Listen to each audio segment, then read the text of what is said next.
Welcome to the May 12th version of Beyond the Lines. Thank you for guys for tuning in. Excited to have a little episode coming up today.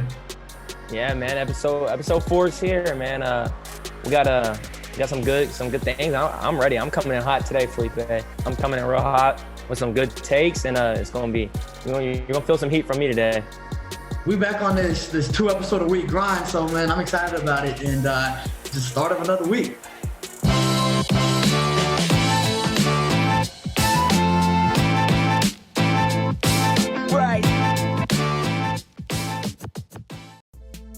It's time for the facts. Let's get into them.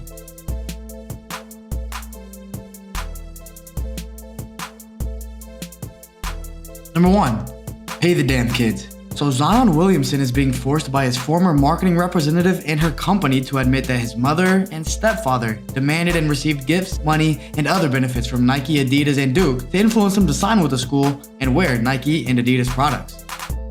Now here's the thing. I'm not getting to the legality of all this right now. I'm just gonna say while this is coming out, pay the damn kids. It's 2020. When these high school megastars are coming to your school and literally bringing your program to relevance in what is a billion-dollar industry, it's about time they get compensated for it. If Stanford has an amazing tech student, let's say the next Bill Gates, who's stopping a major company from doing business with them, whether it be endorsement deals or anything? Nobody. What makes athletes different? Pay the damn kids what they deserve. After all, they earned it. Number 2, call it a wrap. It's about time the NBA made a decision on what to do with the season. And if anything basketball related is up in question, leave it to Diesel to make a statement. Shaq said, I think we should scrap the season. Everybody go home, get healthy, come back next year. Any team that wins this year, there's an asterisk. And if a less than relevant player could respond, they did. Jared Dudley. Players don't understand the ramifications if we don't play this year. It affects next season as well. No games, no TV money, billions lost in revenue. There will be no vaccine coming next year, and also, if we can be safe, which I have faith in the NBA that we can, we should play. Now here's the thing, Jared. I understand your concern. Nobody wants their paycheck affected. But look at the big picture. We're gonna look back on the 2020 championship run and say, what if there were fans in the stadium?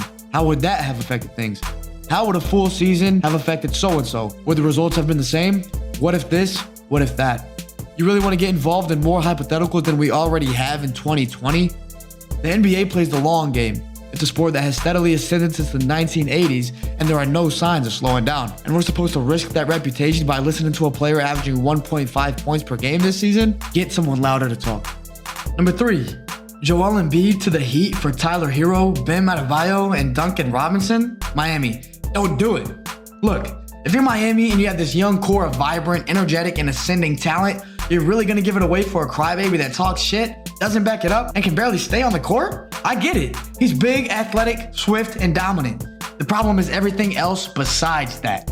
His work ethic, his durability, his leadership, his dog, or lack thereof. He doesn't have that it. Look, let your young team develop. Jimmy Butler has proven to be that guy.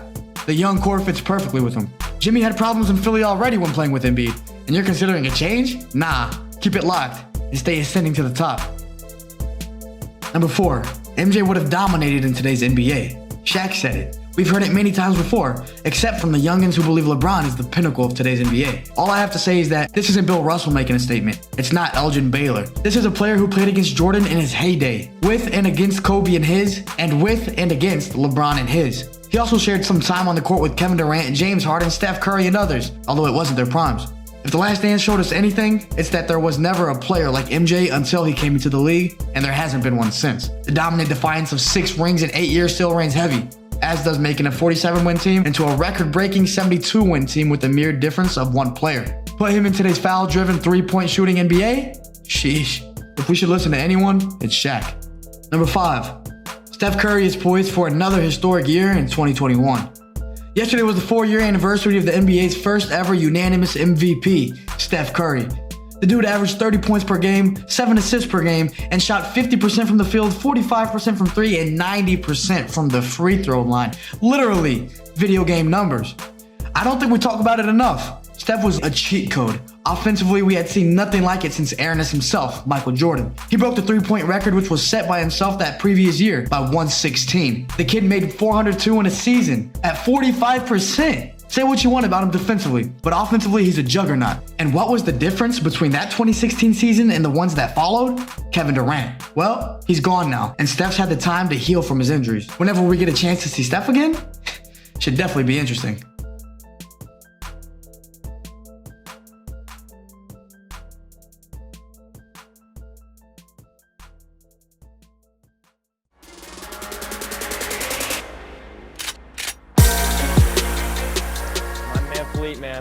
Felipe, we're gonna go straight into your worst take, and I'm gonna give you a D minus on this one. Step above last week. Congrats. Better than F. Hey, congrats. You did a little better this time.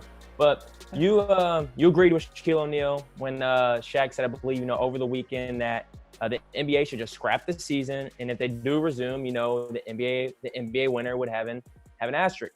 And I just believe I don't believe that's true. I believe that's wrong. And for a couple of reasons.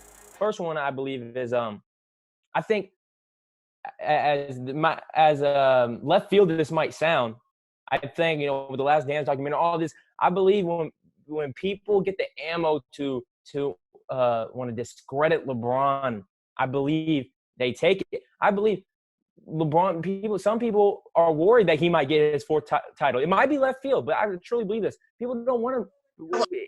Here you go, making it a LeBron story. I mentioned LeBron one time, but here you go, LeBron thing. I believe people, and I believe maybe deep down in your hearts, it's something to do with that. You're not the biggest LeBron fan, but I believe that people don't, when they say, oh, they're winning right now. They got the best record in the West. They just came off, beating Milwaukee, beating Clippers. Hey, if we can throw an asterisk on this title just in case.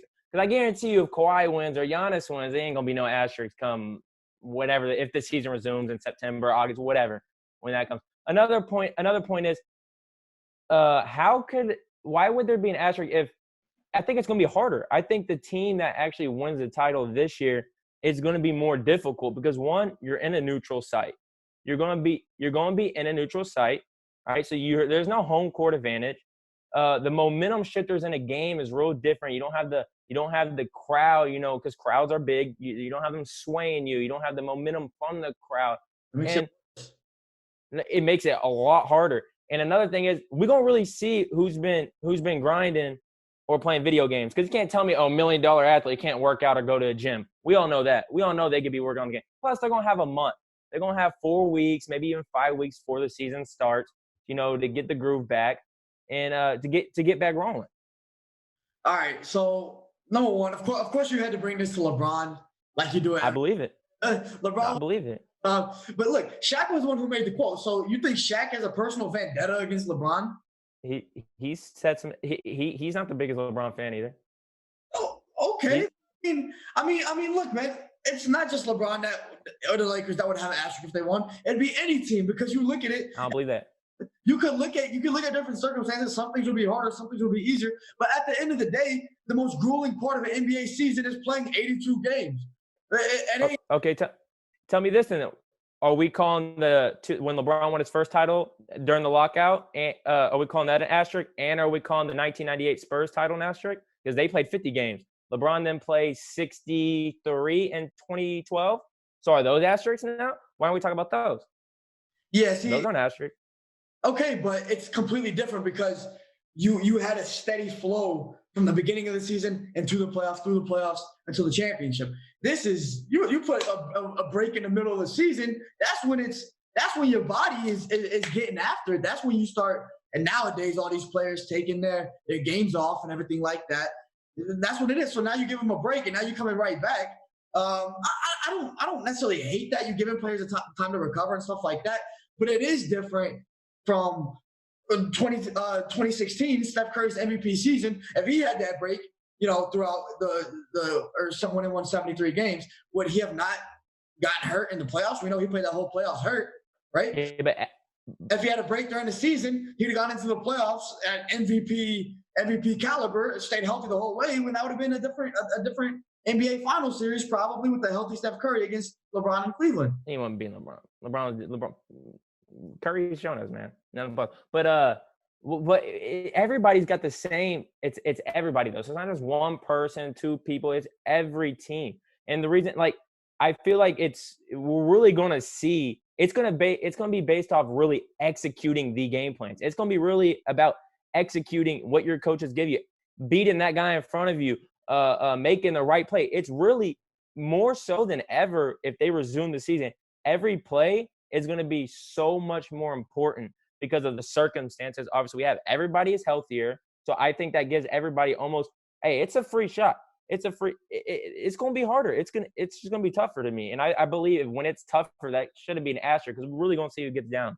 I understand that it can be tougher on some levels. It's going to be tougher on some levels. It's going to be easier on other levels. But just the fact that this is a discussion means that there's got to be an asterisk.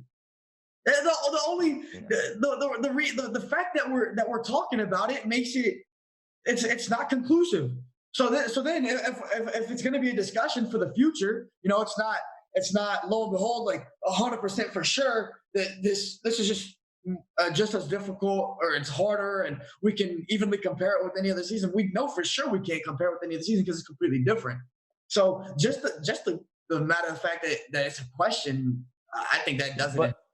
But other than you saying that you're giving up players like a break, which everybody's getting the break, what other reason would there be an asterisk? If it's just because of break, I don't think that's a big enough reason to say, hey, that's an asterisk. Donovan Mitchell got a break or whatever. He got a break. Like, I don't understand what is bigger than that could give this an asterisk. Because like I said, everybody's still playing ball. Everybody's healthier. Fans, no fans. That completely takes a huge element out of the game. Who wants to watch an NBA season with no fans? Now that's a different discussion. It's not who wants to watch. That's a different discussion. Yeah, sure. I'd rather watch with fans. But if you give me the highest of highest athletes out there, and they're supposed to go ball, they're making millions of dollars. Those guys want to win, especially after playing 64 games. Like those teams, the Clippers, the Bucks, the Lakers, they want to win. And now I think we're really gonna see a different element. Although, yeah, I don't think it would be better than if we had fans, obviously, because you have fans, the broadcasting is better, the entertainment, the environment is better. But I don't think that it's gonna affect these players. I don't think anybody's gonna be worse or anybody's gonna be substantially better. I think it's really gonna be we're gonna see who are these guys that were playing video games this whole time. That's their fault. I don't have no sympathy for $1 million athlete if they come out lazy and fat. I'm sorry, I don't. You could have been working out. Because I guarantee LeBron ain't gonna do that, or Kawhi Leonard, or Giannis. So that's why I think it's just going to be so much more tougher in the execution-wise and the game plan. Everything is going to have to be executed perfectly. There's less room for error if they resume the season this year. See, I understand that. I understand, and everything you're saying. Yeah, it's going to be tough for everything like that.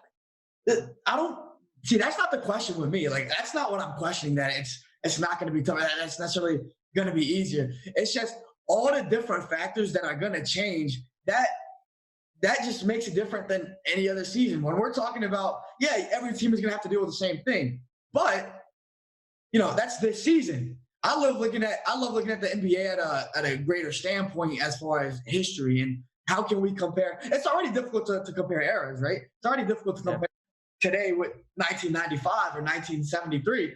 But when you're talking about a season that's you're completely going to change, and like now you can't even compare this championship run of 2021 or 2020 with the championship run of 2019. You can't even compare those. Which one was better? I don't know. If you're looking at a standpoint from right now, I get it. Everybody's going through the same thing, but we can look at that, in any scenario, if this happened in any sport.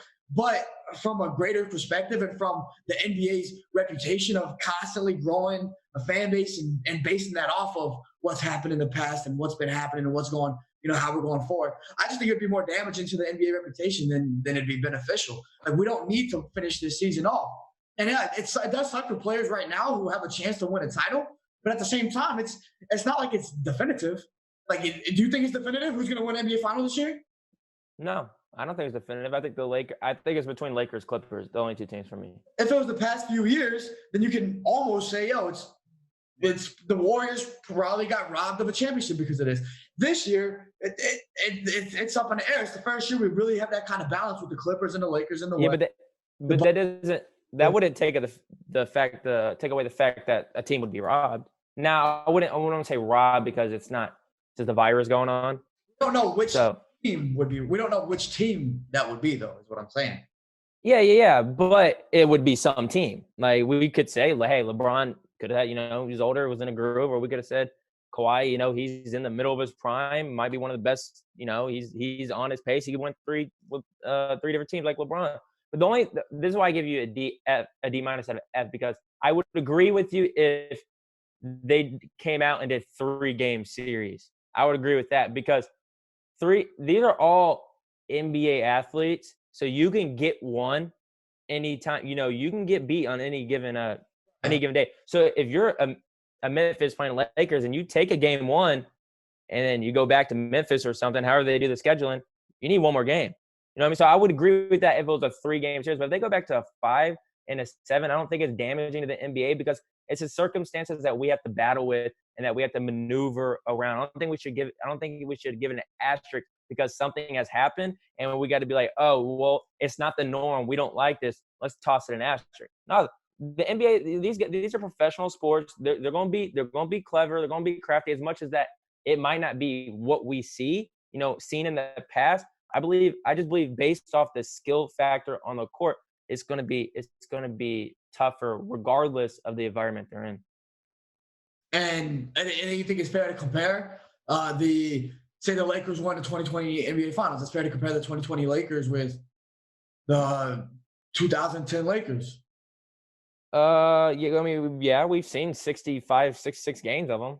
It's not like we've only seen 20 games. I mean, we've seen almost 70. I mean, there's 15 games left in the season. We've seen enough, I believe, because there was probably 5 more games left, and they're going to start doing the rest every other game thing with LeBron, with AD, with all these other teams. So I think we have seen enough to say, hey, we've seen what this is. Let's get in the playoffs. It's a neutral site.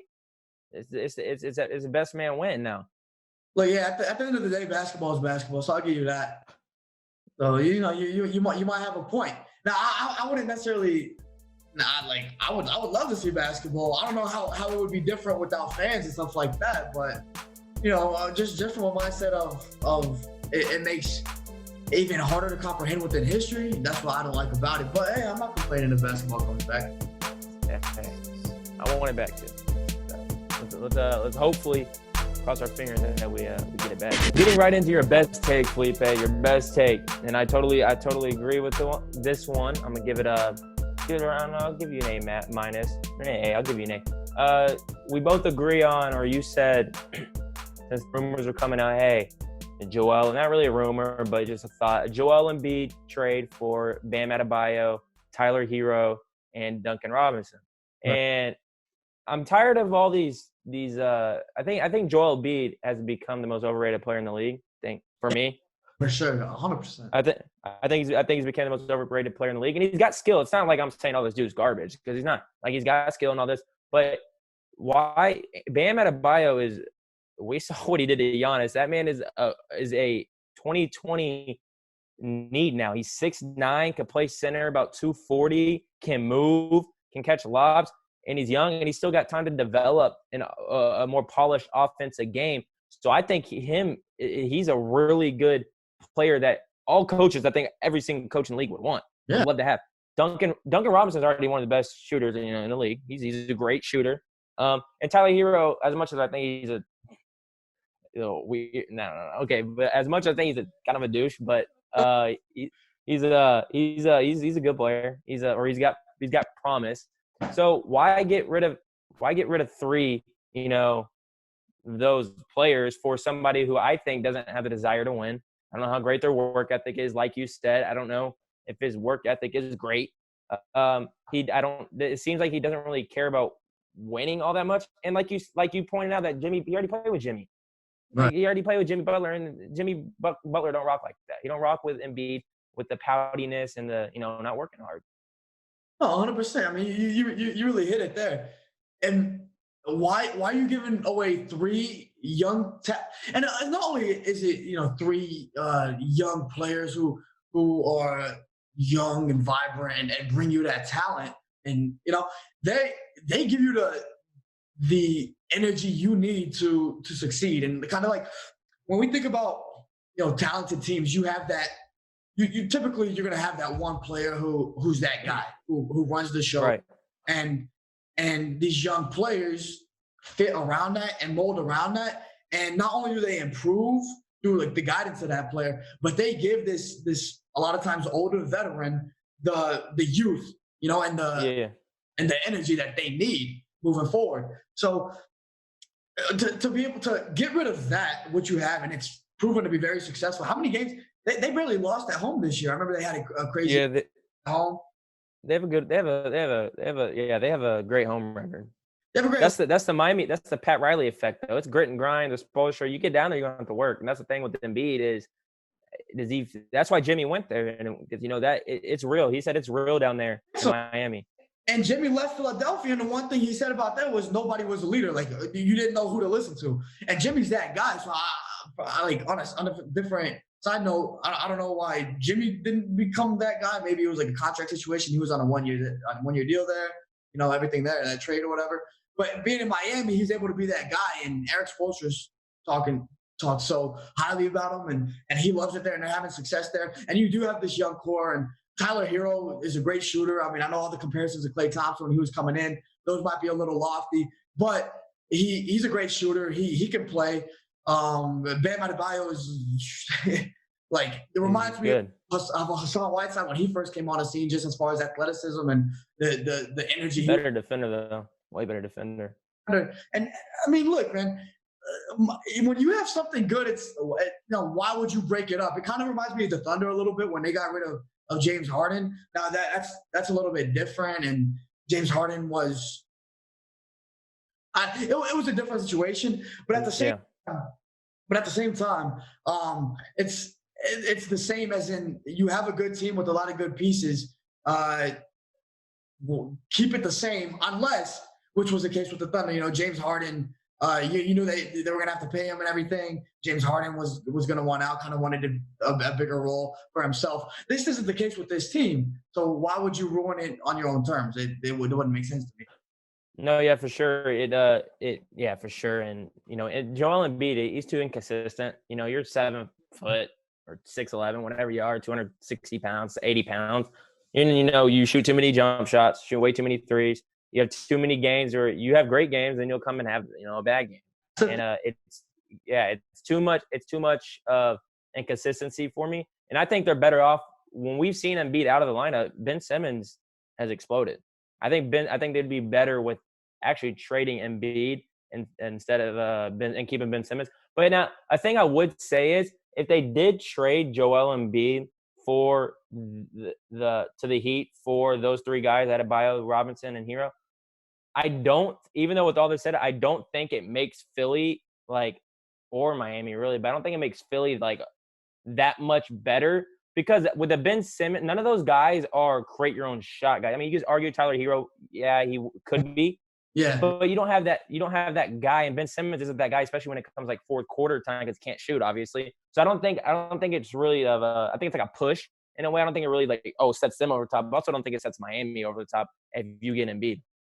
Yeah, no, it doesn't. It doesn't push Miami. In fact, I think it sets Miami back, and not even considering the adjustment period that's going to happen if Embiid went there, and it doesn't make Philly necessarily better either. But if Philly wouldn't even consider that, it just shows you what they think of Joel Embiid. Because yes, like you said, he can be dominant. He has those games where he's very good. But my problem with Embiid is that he isn't consistent with that. Like Shaq in the peak of his career, in the prime of his career, I mean, we know he had the beef with Kobe and everything because almost that same exact thing where he wasn't always just giving his all. He didn't keep his body in peak shape and everything. I think Jimmy Butler would be that same way with Embiid if he was in Miami. But if Embiid took care of himself and attacked his craft every day and tried to be the best every day and went game after game like that, then it's a different story. But the problem with him is he'll show up one game and be very dominant, but then the next game he disappears and scores 2 points. And and he cries about it. And then after in the post game press conference, he's calling out other players. You know, he's talking shit. Like the last thing I want to hear from a player that isn't consistently giving me something, whether it's because he can't stay on the court or it's because he just doesn't have that dog in him every single game, is you talking shit about other players, especially someone like Giannis, who we know he's loved to talk about, but other players that he has no business talking about when you can't consistently produce. So the consistency is a huge problem, and it's not like it's an inconsistency like with his jump shot, because that's a different story. It's an inconsistency with his motor. Like he just doesn't bring it every single game, and I can't love a player that doesn't bring it every single game. I mean, it's the NBA. You get paid to do this. Like bring it every. Yeah, I feel you 100%. And really, I mean, I agree. Like I can't. There's nothing much else I can say. I think you nailed it. I would say I think they should consider trading Embiid for like a Bradley Beal. I think that in Washington that might be enticing for them. If John Wall comes back, you can't get out of his contract. It's almost impossible right now. How about Ben Simmons? And 100%. But another thing, going back to the Heat. Now I don't think those players by any means are untouchable. Now Bam Adebayo, I wouldn't necessarily want to trade if I'm the Heat, because I think he's really good and he's a 2020 big man, and he does a lot. But like if the right trade came from like a Tyler Hero and Duncan Robinson, then yeah, by all means. But I don't think for Joel Embiid though. Embiid isn't that guy to do that. Yeah, it's not that guy, and he doesn't fit that. I don't think Embiid fits that Miami culture, because you got a history. You can ask. Jimmy Butler said it. LeBron said it. Dwayne Wade, Dave Fizdale, their assistant coach. It's different down in Miami. Like you might see the lights and the glamour, but it's dog mentality down there. It's dog eat dog. So you got to work when you get down there. Like you said, you don't know if Embiid, you know it's the motor. I don't know if he's gonna work. That's the biggest. All right, Felipe, man, I'm excited about this one. Your hottest take. I'm coming in hot on this one. So I'm gonna give this hottest take. You know, it's why we have this hottest take, because they're fun. I'm gonna give this one I'm gonna give it an F.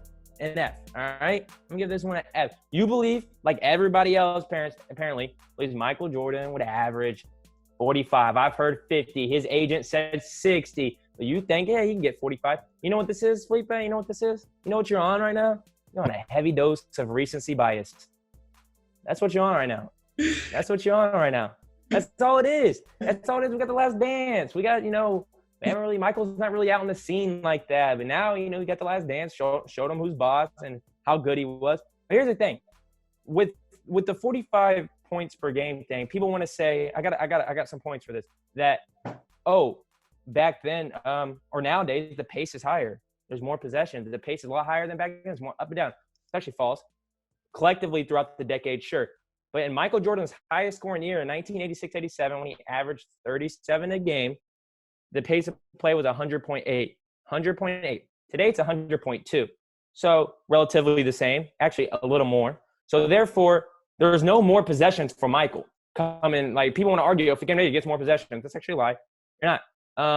Another one is MJ. He already shot 28 times a game, so he topped out at 37 in the same pace, 37 points per game in the same pace, and he averaged 28 shots a game. If you put yourself in today's game, I don't think he's shooting 28. James Harden don't even shoot 28. He shoots 24, and we think that's just unworldly. So I don't even think he shoots 28 times a game. I think he shoots around 24, 25 or less. Under what kind of circumstances was he shooting those 28 shots? So that's the difference. The pace of play might have been slightly faster, might have been the same. It could have been slower. But at the end of the day, it's the physicality of the game that made I'll get into that. That made the game different than it is today. That slowed it down.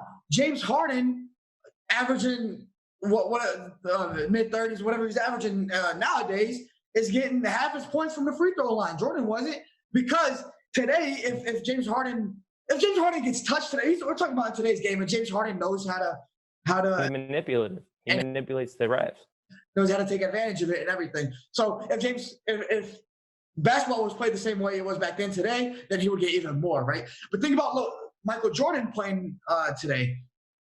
If and touched was a foul, then think about all the 3-point opportunities that he would have, and he'd be able to take advantage of the systematic foul calls, like James Harden does in the same way he does. So you're driving up the attempts because of multiple different aspects. He's going to be able to get there more because he's going to be able to take advantage of it. And he's going to get there more because just if you breathe on somebody today, it's a foul. That's increasing his style of play. That's increasing his ability to play within the game because he's not going to be getting roughed up. So that's going to increase his scoring average. I mean, there's too many things to look at rather than just the speed of the game. I mean, Jordan did shoot 12 free throws a game, and in that 86-87 season, most of his career he shot around 10, 11, 12 games. So he's already shooting. Be today though. So today, 2025. Yeah, no, not free throws. No, because LeBron doesn't even shoot. He shoots like 6 free throws a game, and he's going to the hole 80% of the time. So a player like that, if Jordan was going to go to the hole all the time, I think the thing is the reason Harden gets these calls is because he manipulates the refs into these leaners, into these reading where their arm's where there's gonna be. We're not who's to say Jordan's gonna know that, because Harden's the only one we've ever seen do that. Like, it doesn't mean it has nothing to do with greatness or not. It's just his mind of, hey, I know how to manipulate the defenders and the refs. But another thing is, so like I got a couple more points. If in 86-87 when he averaged 37, Kobe played in the hand checking era, right? Or not Kobe, Jordan, the hand checking era, right? Y'all talk about the hand check, blah, blah, this. That ended in around 04, 05. So I'm going to bring Kobe into this because Kobe played in both. He played in hand check, non-hand check. After the hand check era, Kobe's highest was 35 points per game. Great, 35 points. After that, you went to 31, 28, 27, blah, blah, this, blah, blah, that. And he shot 6 threes a game, 6 threes. So he was shooting 6 more than MJ was. So are we saying that Michael Jordan is 10, 11, 12 points per game better than Kobe Bryant? Like, I don't believe that at all. He's not 10 points per game better. So no, he's not. 10 points per game. And Kobe was shooting 6 threes. In the efficiency, Kobe was shooting 45. MJ was about 48 that year. So I don't see MJ's going to have to shoot about, if he shoots 6 threes a game, say, okay, 3-point air, 6 games. We're taking the single most efficient shot other than a sky hook that MJ has as a mid-range. He's the most deadliest mid-range shooter we've seen. So now if he's shooting 6 threes, we're taking away 6 mid-range shots. He's not making all those threes. He's going to make 2 of them, 2 a game, 2.5. So we're taking away 6 mid-range shots that he hits at a 50% clip. So we're taking away 12 points, 6, 7 points right there. So once it tops out, it's going to top out about the same. I don't think you're necessarily taking away those those mid-range shots from him. What's 50%? You don't think you think he's going to shoot 34 times a game? Come on, he ain't shooting that many times. He'll have more of a great look. The shot Steph Curry is taking today, you would never take back then, regardless if you were taking the same amount of twos or not. So Jordan's going to have more 3-point looks. Yeah, you're saying his percentage would be lower at 3-point than it would be taking his mid-range shots. That's the whole point of analytics. That's the whole reason there's more 3-point shots today. The 2-point shot in general is going to go in more than a 3-point shot, but the reason 3-point shots are Mike D'Antoni and the Rockets and everybody started this whole 3-point trend is because a 3 is worth more than a 2. So I can make less 3s than I make 2s, and it's gonna top out more than if I just made 2s. Michael Jordan would be able to get his scoring average up just from that.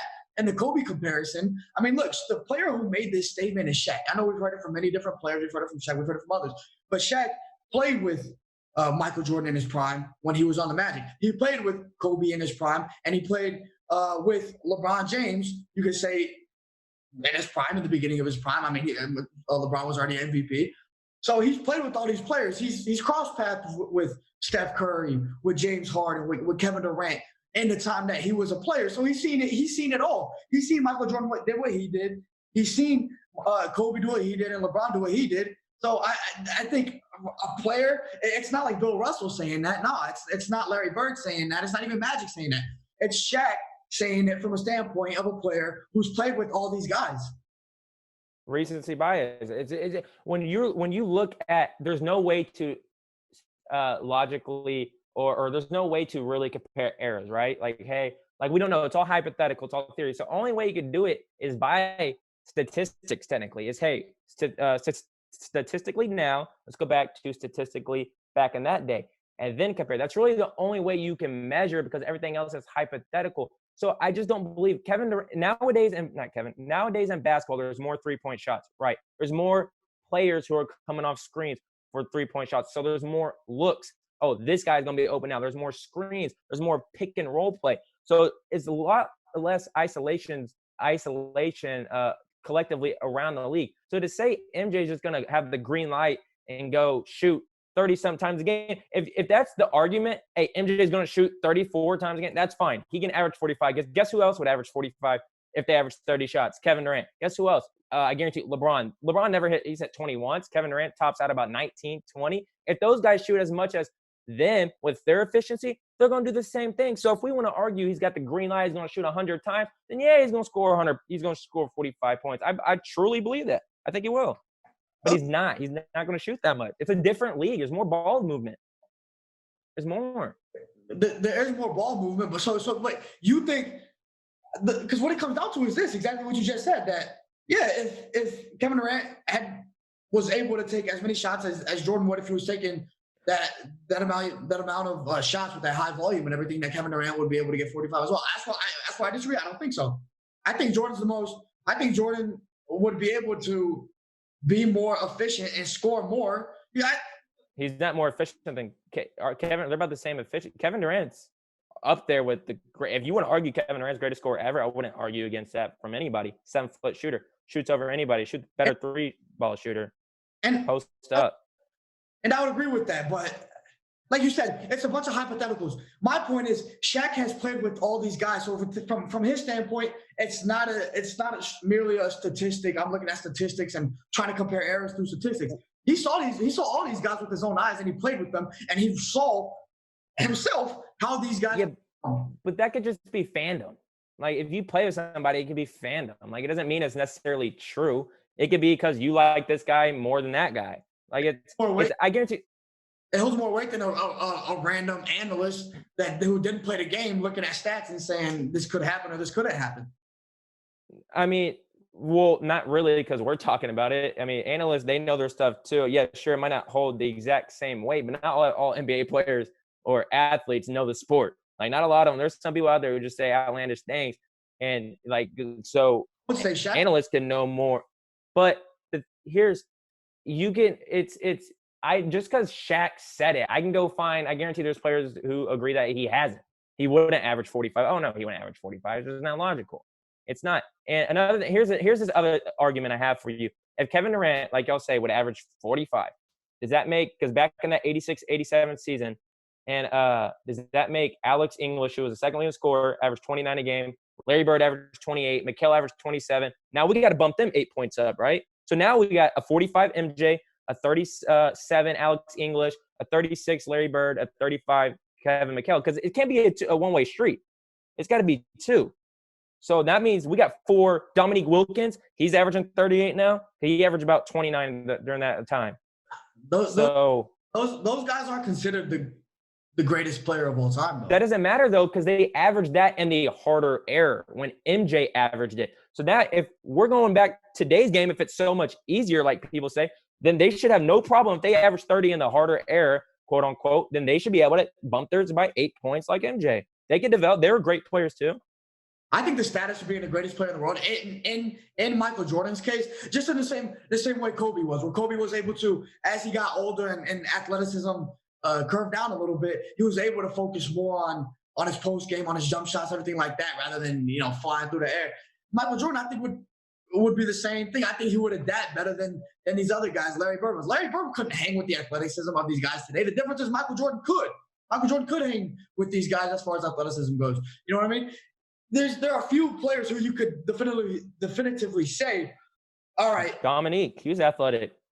Okay, but he wasn't the scorer Michael Jordan was. He averaged 30. That's a great score, so he should be able to average 38. Let's give the 8 points to everybody. For how long, though? Like, we're talking about sustained. We're talking about sustained excellence. Michael Jordan would do that, like sustain that.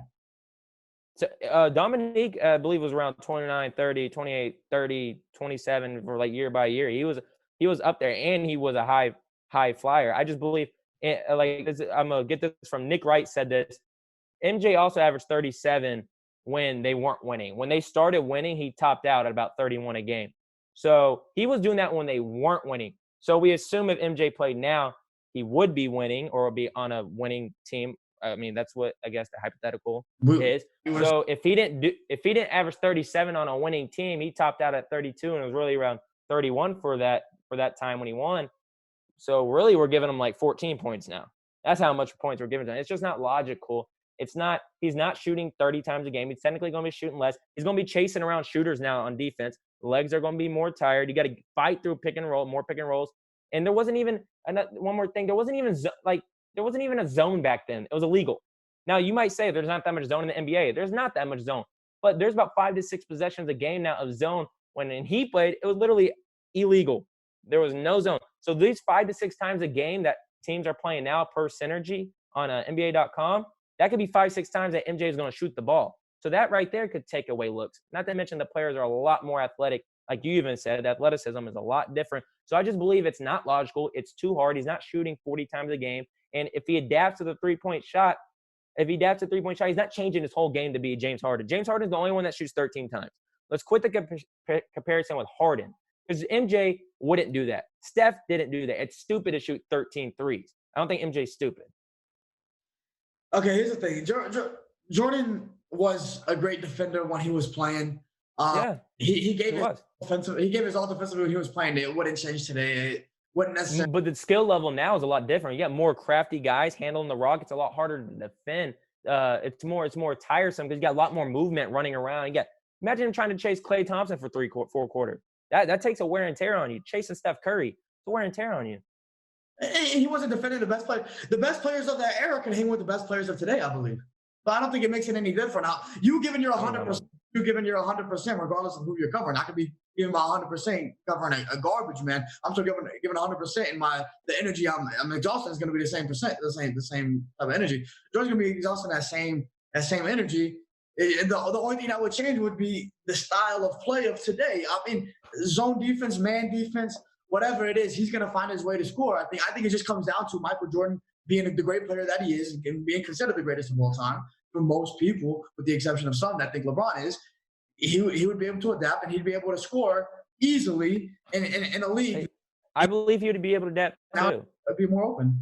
Huh? I mean, yeah, I believe he would be able to adapt today's game too. I just don't believe we don't see players shooting 28 times a game. That's when he was on a losing team. Winning team, he wasn't doing that either. So he already knew, hey, shooting this much probably isn't beneficial. And it just we don't see that. He's not changing his whole mid-range game to shoot 13 threes like James Harden. Because like I said, James Harden is the only one that does that. He's the only player we see do that. That's why he averaged 36. But he's not going to. Curry would be shooting all them threes, and if he played in the 90s. Who, Steph Curry? Yeah. I don't know if he'd shoot 13. It's just not winning basketball. That's why the Rockets. That's why they cap out in the playoffs. It's not winning. It's not winning material. 13 hard contested threes. I just think like people and like you're using. I think or he's so good. I believe. But that's just it's all theory. Like using the statistics to kind of back it up, saying, hey, if he did this in the same pace, if he shot this many times, we don't see that now. I just don't see how it would happen in today's game. And you might be right. Yeah, like if Jordan played in today's game, it's undoubted he'd definitely be a top 3 player. If not, definitely like number 1. I don't think MJ's just coming here in a scrub. No, that's not what I'm saying at all. But I think MJ, he was a great player. Like obviously, it would be the exact same. You think his scoring average would be the exact same?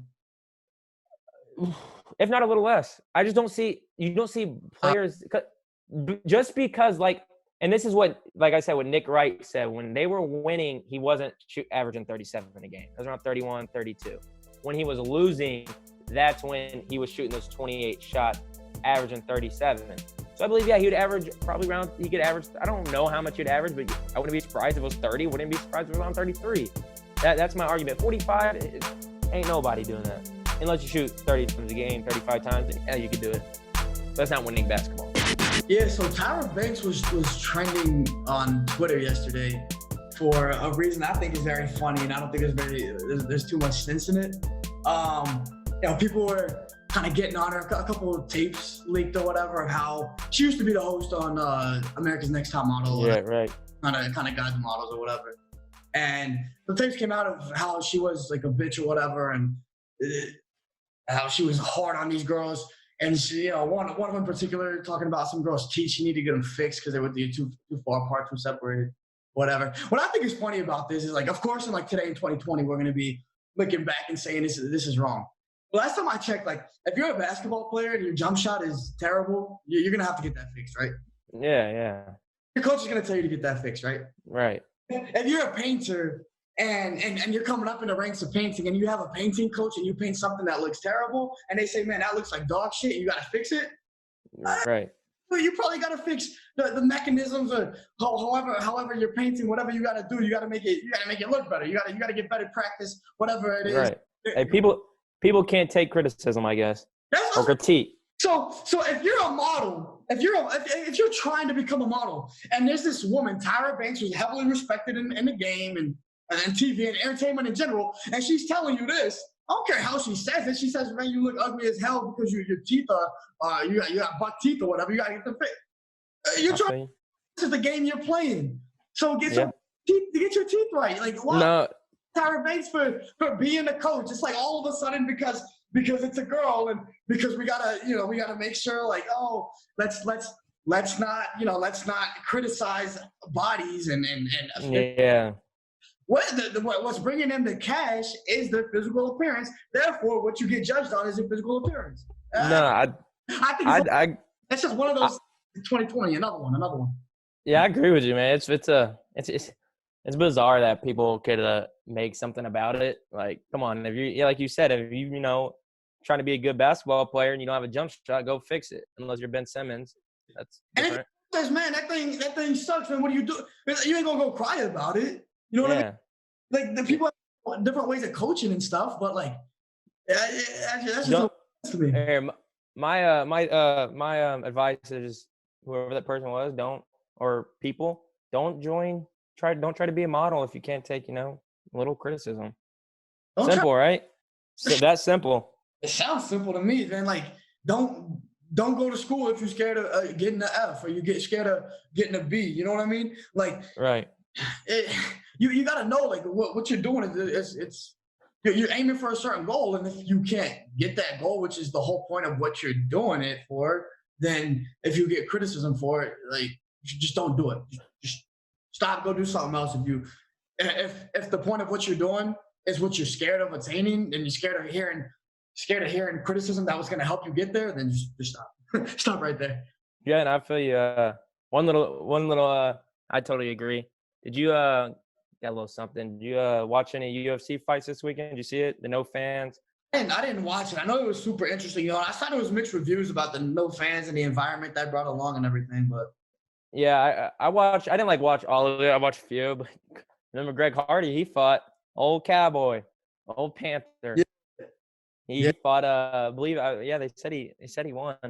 I didn't watch his fight, but I just think it's funny how how crazy he was in the NFL, and he just right into the UFC. Fits him more perfect than he did in the NFL. That's what I was about to say, man. If somebody could transition, like, could you think of a better transition from somebody from career to career for somebody? Dude's crazy, man.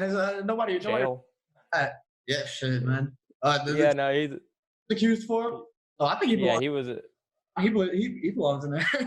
Yeah, he was crazy, but yeah, I didn't watch the fight. I want to peek it, but yeah, I was just the no fan stuff. Like you said, mixed reviews. I saw that too, but yeah. Dana White wants to get stuff going. He's all about the money. So, I mean, I'm sure it.